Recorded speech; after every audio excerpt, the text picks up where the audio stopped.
It's California Edition. My name is Brad Pomerance, and we are coming to you from Sacramento, the state's capital. We are joined by Tom Torlakson. He is the Superintendent for Public Instruction, and so there's no doubt we are seeing a revolution in public education in California, a lot of exciting changes. This year, we're seeing a very significant change in what we know as standardized tests, which I know you're not a huge fan of, but be that as it may, talk to us about what's known as the Smarter Balanced Assessment Tests. Well, instead of the old bubble tests, which were based on a learning model of lots of memorization, cover a lot of material, get a lot of facts, and do multiple choice testing, this is more computer adaptive, 21st century skills. The test through the computer, everybody will take a computer test. 3.2 million students are taking the test as we speak. We're seeing what their skills are in problem solving, critical thinking, good communication skills, good writing skills, how they bring evidence to bear in any subject to their argument, to their hypothesis. You mentioned computer adaptive, and I think that may be the most interesting. As I understand it, and correct me if I'm wrong, if student A gets the first question correct, they'll move on to one question. If student B gets the first question incorrect, they'll move on to a different question. Is that what computer adaptive means? Yes, and we can see through that, we can see students who are advanced, we can see how far advanced they are, so their lesson plans can be tailored ultimately to an advanced level of mathematics, for instance. Or if it's a third grade test, but the students are getting the answers wrong for third grade level of skills, they may be at second grade, they may be at first grade, but the computer will help determine that and give an individual way for teachers to read out how their students are doing. And now, as I understand it, with this test, we will not have reportable results. Is that accurate? That is correct. This is a field test, testing the questions themselves and testing the technology. Do we have the bandwidth? Are the servers all going to work? Do we have the electrical capacity? Do we? We're hoping. We're hoping. And one of the things we want to do, Brad, is determine through this process where the glitches are. There may be bumps in the road. There may be obstacles. How do we address them and make sure the questions work and are understandable and fair, and make sure the technology works? And what about technology? Because as I understand, the test will be administered through iPads. And I'm sure you've heard certain school districts have had challenges with the distribution of iPads, LAUSD as an example. So where do we stand on that front? We stand on getting more technology in the schools, and then students who don't have a one-to-one, each student has a computer, they'll have computer labs. And they may be desktops, they may be laptops, they may be iPads, they may be Chromebooks, so there's a lot of ways, and you make sure then that you have the equipment. You need an earphone, you need a keyboard to go with whatever type of internet connecting device you use. And with these tests, will they still be multiple choice but adaptive? How will it work? There'll be some of that again, and it will be adaptive. So that is part of it. And there'll be writing samples. There'll be performance tasks that may involve a lesson in the classroom, then some reading in the classroom, and then there'll be questions on a computer that students will take to sort of blend together real life situations relevant to the real world, sort of not math by itself in a silo or science by itself, but how it all integrates in the real world. And as I understand it, though, there is one challenge, and that deals with the federal government. As I understand, the federal government requires certain standardized testing, even though we may be moving away from that with Common Core. But at this stage, they require certain standardized testing, and we're not providing that because we're not reporting. So is California at risk of losing federal funds because we're not reporting our scores from this year's standardized test? The short answer is no. We decided in California, the governor, myself, the State Board of Education, let's not spend any time on the old standards and the old curriculum. Let's drive forward. You can't drive forward looking in the rearview mirror. So we decided to test all across 3.2 million students, and to do it in both subject matters, we just got a waiver from the federal government to allow us to go forward. So this is good news. When we come back, I want to continue our conversation, talk about Common Core. For our viewers on HLN, we thank you for joining us. For our other viewers, we'll be right back. So, Superintendent, I want to ask you about the Common Core standards.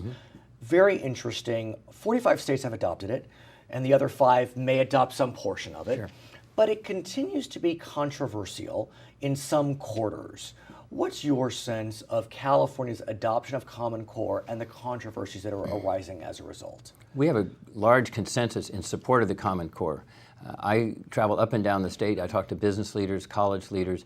They want the set of skills we're testing for. They think we should have a more rigorous set of standards. Some are dismissing this is Fed Ed, this is top down. This grew from a concern by state school chiefs like myself and governors saying we were falling behind the rest of the world in our skill set, in what our students were graduating able to do and what they had in terms of knowledge and capacity. So this is a real positive shift. Again, 21st century skills, critical thinking, problem solving, and working in teams and communicating well. One of the attributes, or alleged attributes, of Common Core is the notion that students will be educated on fewer subjects but dig deeper, Correct. as opposed to digging less deep on more subjects. I could make an argument for either paradigm. Why do you believe that deeper and fewer is better than less deep and more? Well, a mile wide and an inch thick. Well stated.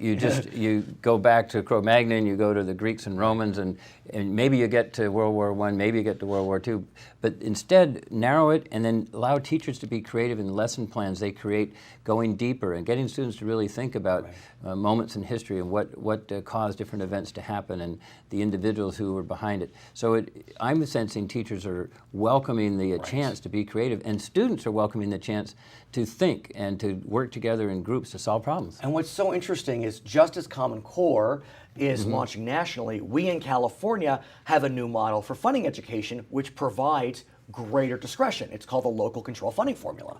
And Yes, it's so good. And so give us a sense, to the extent that you are aware, how is local control funding formula rolling out? I'm sure you know that school districts are required, in the best sense, to engage in what's called LCAPs, which are these meetings with stakeholders and stuff. Have you heard any reports from the field on what parents and stakeholders are saying about their desires with regard to LCFF and then by definition Common Core? There's a lot more work needing to be done to engage parents, but we must do that. And where they're engaging, and it's widespread across the state, we're finding their input is important, and their shared ideas in terms of the decision-making process is so important. The extra money, and it's billions of dollars, are targeted into districts where there are English learners, where there are low-income students who are behind. And if we can't catch them up, it's bad for our economy. We're getting their parents involved. And so we need, the PTA is helping with this. A number of organizations are putting on workshops and training sessions for parents. Have you heard any reports of what the parents are saying? Because there are different ways to approach additional funding. I could see some parent groups saying, please have more summer school, or have summer school at all. You know, that gap is killing my kids in terms of the drop-off. I could see some saying, use some of the money for after-school programs, or get more computer labs. Are you hearing reports from the field? It's mixed, mostly positive, that this is democracy, this is local control, this is citizens involved in the destiny of their children and their community and their schools. So that's really positive. There's a few cases where we're hearing, well, it was a token invitation. It wasn't a genuine, you arrived and they told you what they wanted to do instead of asking you what you wanted to do and understanding the choices. So we really need this parent engagement. We're working on expanding the communications with parents, because we want every parent to be involved. We know when parents are involved in their kids' education, their kids excel much better. Is there a contradiction between Common Core standards and LCFF discretion? Because on the one hand, we're trying to nationalize base level standards. On the other hand, we're giving some more discretion through LCFF. That's an interesting observation, but I think it's important to have a common target that we can aim at as California, as states, as a nation, so we will be globally competitive. And if we were in a mobile society, students and their families move from state to state, and instead of having a mixed set of targets, they can keep step with progress. The local control is about how do you spend your tax dollars locally, how do you interact with your elected school board members, and make sure that they spend the money wisely in a way that you think is productive to advancing students, all students. So there's still a baseline that all districts in California will still need to meet, based upon California standards as well as Common Core standards. Absolutely. And that's what's common about it. It's not common like it's dull or... it's an exciting time. It's an exciting time. Very Lots exciting. of enthusiasm. His name is Tom Torlakson. He is the Superintendent for Public Instruction in the great state of California. I'm Brad Pomerance. This is California Edition. How many juveniles are incarcerated in the United States? 61, 79, 92, or 109,000?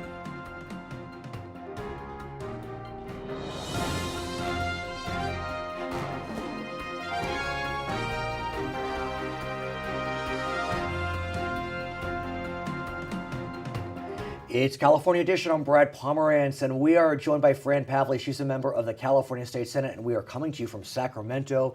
And I want to speak with you about water. It's on everyone's mind right now. We are facing a drought in this state.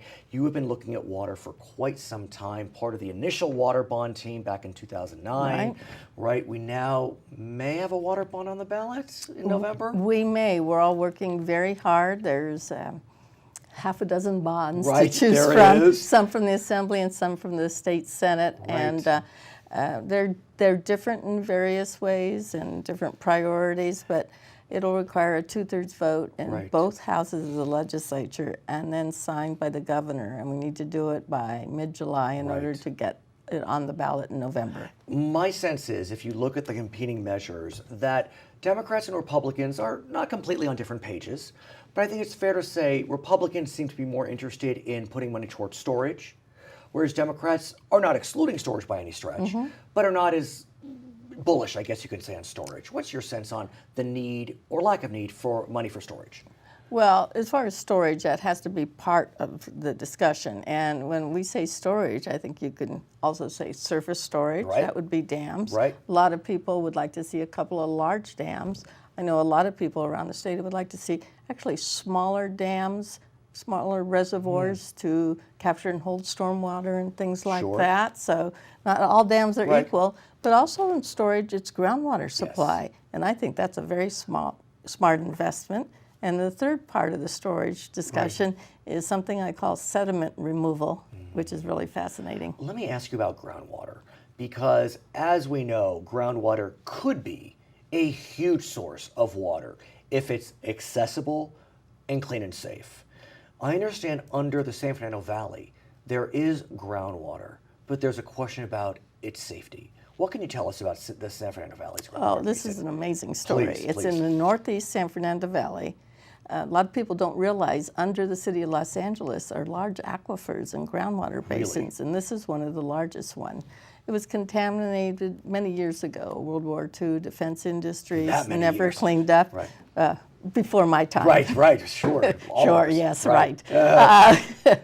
And anyway, the LADWP is actually very seriously looking at cleaning it up. And it's technically possible. Now, what would this mean to the Yes. city of Los Angeles? Yes, you'd have to spend some money, but it would be a smart investment in money, in my opinion. Right. It could supply up to 1/4 of the city of Los Angeles water needs by cleaning up this.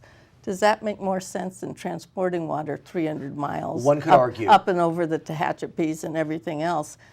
And then as part of that component, let's say you cleaned it up, you would have to, through rainy years, Right. replenish the water Sure, of supply. course. But my goal is to take LA River and other urban runoff and replenish it by spreading basins, capturing and using that stormwater and recycled water. For and recharge. recharging that aquifer. It could be a tremendous success story. So LADWP is interested. I assume they would need funding, or they have funding, or they'll turn to the state for funding? State could be part of the solution. Okay. The last price tag I saw on the project is about $900 million, so I'm sure it's more than that as we Okay, speak. but for argument's sake, let's say it's $1 billion. Is that a lot of money? Not when you're talking about how much you would spend, whether it is $11 billion on a water bond or building 2 tunnels to divert water down and everything else. It's probably a very smart investment. I think anything we can do, especially if you're concerned about climate change and the volatility of snowpack over time, Right. anything we can do become more regionally sustainable is a very smart investment. Let's talk more about that when we come back. For our viewers on HLN, thank you so much for joining us. For our other viewers, we'll be right back. You mentioned the Delta. And the Delta, no doubt, Senator, continues to be a source of tremendous debate and contention. I know some of your friends in the Republican Party are apoplectic about what's known as the Delta smelt, a small fish that is protected by the Endangered Species Act. As apoplectic as they may be, the courts have continually held that under the Endangered Species Act, the Delta smelt is protected. And that's a federal court. And that is a federal court. So given that, where do we go on the question of sustaining the Delta? Just one small question, but where do we go with that? Where we go with sustaining the Delta is that is part of the solution. It's an amazing ecosystem. People call it sort of the Everglades Right. of California. And Right. if you haven't seen it, you really need to see it. Yes. You have to make sure you have adequate water supply in the Delta for several reasons, even if you didn't care about the fish, right? Even though people make their living fishing. I mean, you have to realize that's an economic engine for some communities. I'm very concerned about saltwater intrusion from the Bay Area.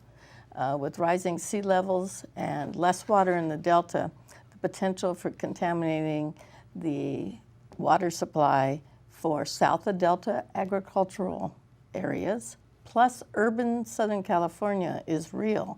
So it's a balancing act. So if we're going to be having potentially less water, more people, Right.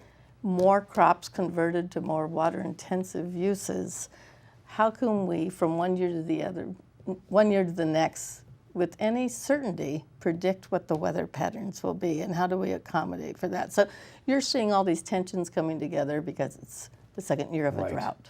But at the same time, Governor Brown has said, even he, that maybe we should look at loosening some federal regulations to allow some latitude on the question of water transfer. I'm not sure if we've gone as far as the Endangered Species Act, but what do you think about that notion that maybe we need to look at the regulations? Well, I think you can allow for water transfer. It's prohibited in groundwater, but for surface water, you're allowed to do that. You can, and I would support permit streamlining. So if you wanted to do additional debris in stormwater basins, for example, or switch to more use of recycled water, not only for landscaping, for industrial purposes, for groundwater recharge and everything, I would support permit streamlining to accomplish those objectives. So I think there's a lot of things we can do to get the job done, but it's going to take money and being very smart in our investments. At the same time, the governor, completely aside from the bond that you are refereeing, is looking at what's called the Bay Delta Conservation Plan. That is a plan that maybe $25 billion, no state money per se, paid through the end users. What's your sense of the Bay Delta Restoration Plan? Well, they're just completing what we call the environmental review EIR. process, the EIR and the EIS, because the federal component as well. That's going to take a while. Then it's very controversial, as you can imagine. If it was going through your neighborhood, No doubt. you would be concerned about this. And the size and the scope of it, let alone the mitigation. And you're right, it's paid for by what we call the beneficiaries. And that would be primarily south of Delta and the 19 million of us in Southern California, with a small handful from the Silicon Valley. Right. No one from the Central Coast, Northern California, or anything is part of it. It's a very expensive project. So the water bond, which is not tied into it, is probably meeting our needs in the short term for the next maybe up to 10 years, while the tunnel project, if it moves forward, is completed. Construction takes a while. There could be litigation. There could even be an initiative like the Peripheral Canal. Of course, 1982. It's not over till it's over, right? At the same time, though, you mentioned that the bond could meet our needs for the next 10 years. But what about the next 10 days or 10 weeks or 10 months? The drought is now. What do we do now? Other than wish for rain, Right, which may exactly, not which I've been coming. wishing. That's not it. Yes. But you can do smarter things in the way we use water. Obviously, the smartest thing you can do is water conservation, correct? Anything that local water districts do to incentivize people to put in water conservation measures. And it drives me crazy when you conserve water and then your rates go up anyway. But you know, water sensors in parks. We use recycled water in our area for all freeway landscaping, parks, schools, Will you come back and and talk everything. more about this Absolutely. very important issue? Her name is Absolutely. Fran Pavley. She is a member of the California State Senate. My name is Brad Pomerance. We are coming to you from Sacramento on California Edition. How long was the lengthiest drought in recorded world history? 5, 12, 33, or 400 years?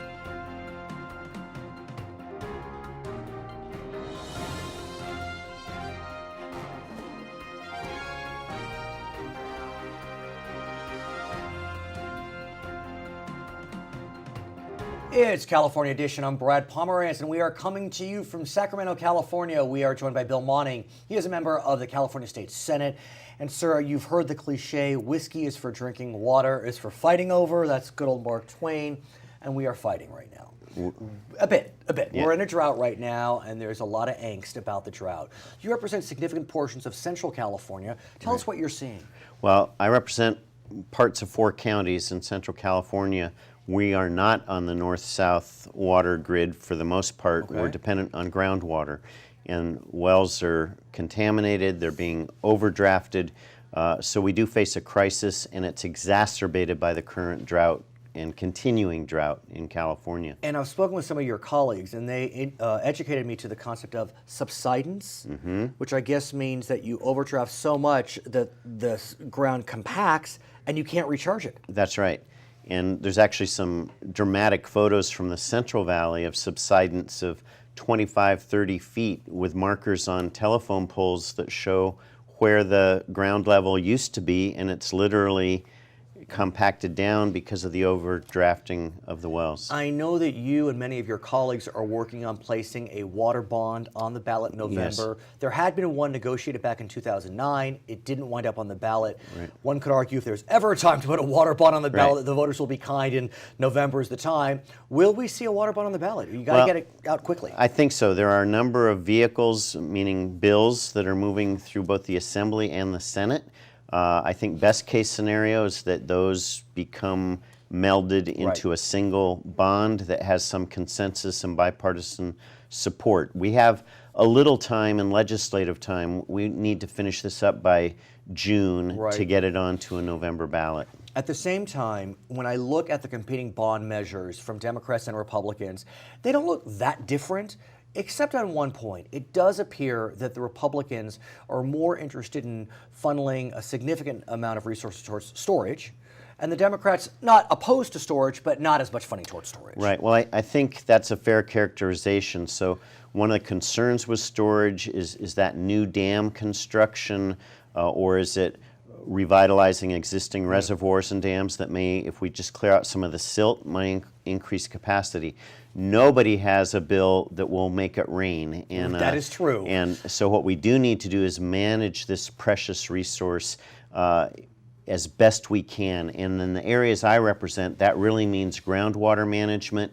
It means trying to do a better job of capturing storm runoff, recycling, recharging, and conservation is still a key to this. And let's talk about today, because like you suggested, it doesn't matter whether the bond passes or not. Assuming it gets 100% of the vote, nothing's going to happen. You need to spend money. That's it takes time. So what do we do, sir, today? Well, one thing that we've already done a couple of weeks ago was we passed an urgency measure to take existing bond monies, bonds that have already been approved, and compacting those for sale and using the proceeds specifically for emergency relief, $680 million. That won bipartisan support, spearheaded by the governor and the leadership of both houses.